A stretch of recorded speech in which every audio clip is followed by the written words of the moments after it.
stuff going on about how people aren't living in Canberra and they're running in Canberra. Well, Lucia is actually living in front of Parliament House, like many of you. She's been here since January, was it?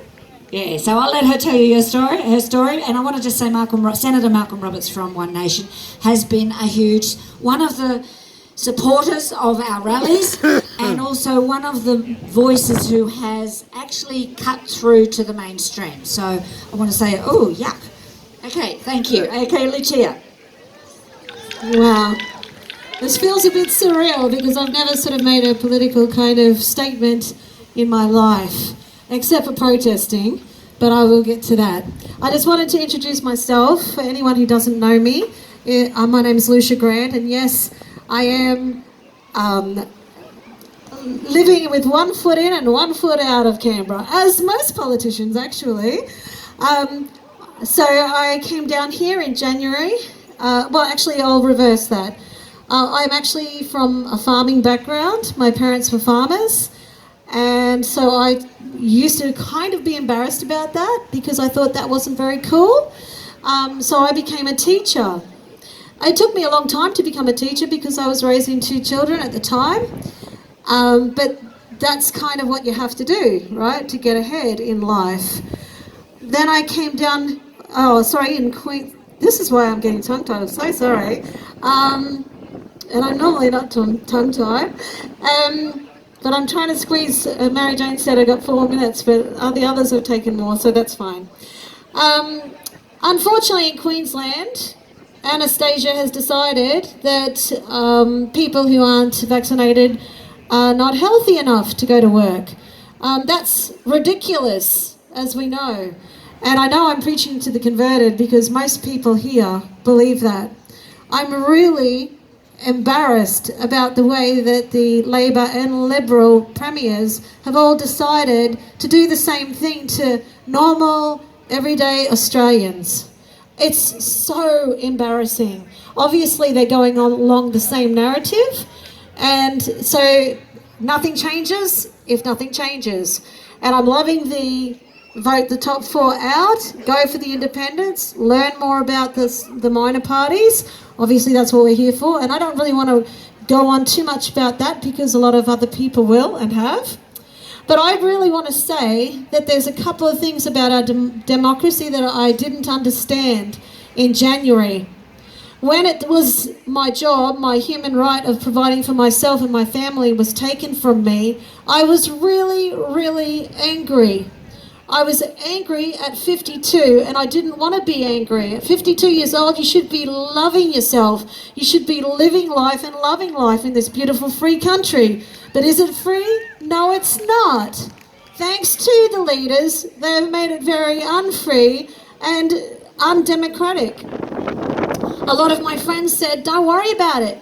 Wait for the election. Wait for the election. A lot of people have been waiting for the election and have killed themselves in the process. A lot of people have been waiting for the election and got so depressed they go on medication because they can't wait that long, or they become homeless. It's disgusting.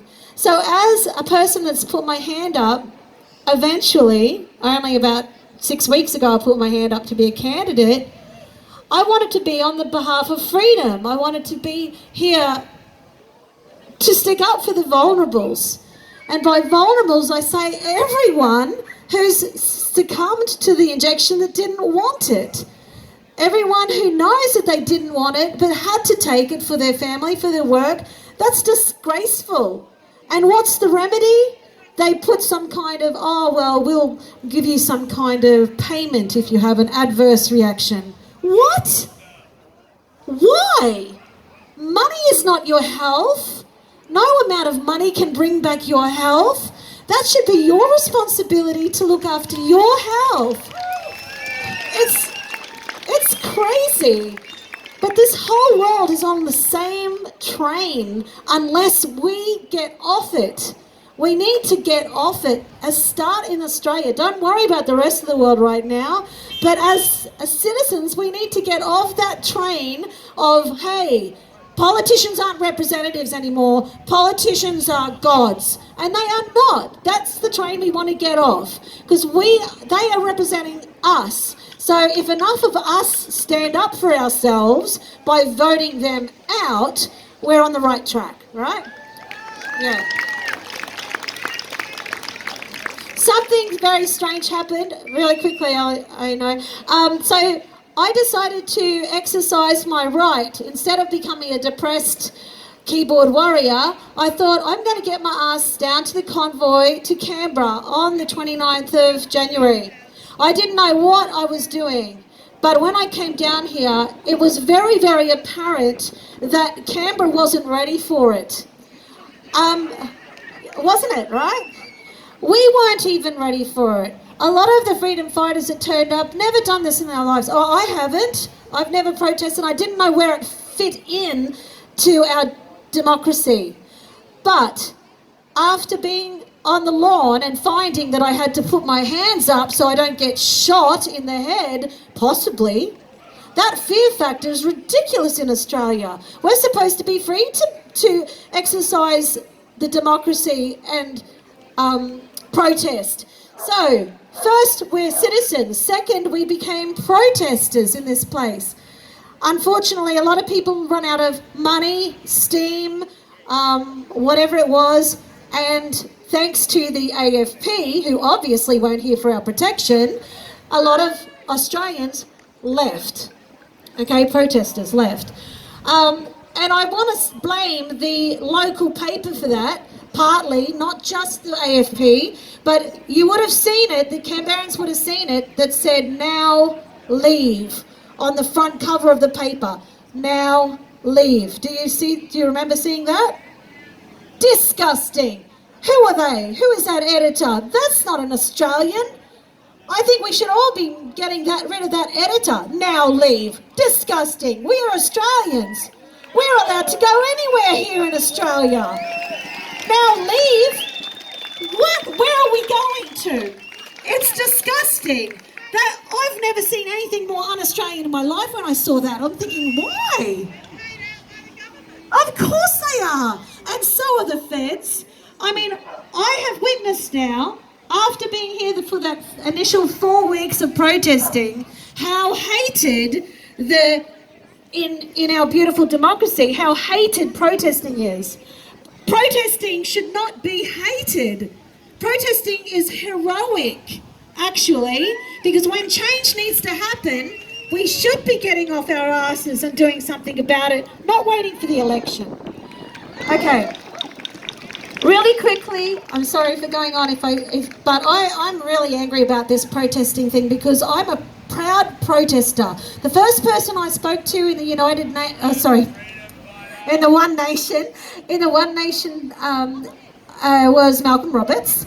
And I said, Malcolm, how does this fit in? If I put my hand up to be a candidate, how does it fit in with, I'm a proud protester because I had to be so that I didn't get depressed, right?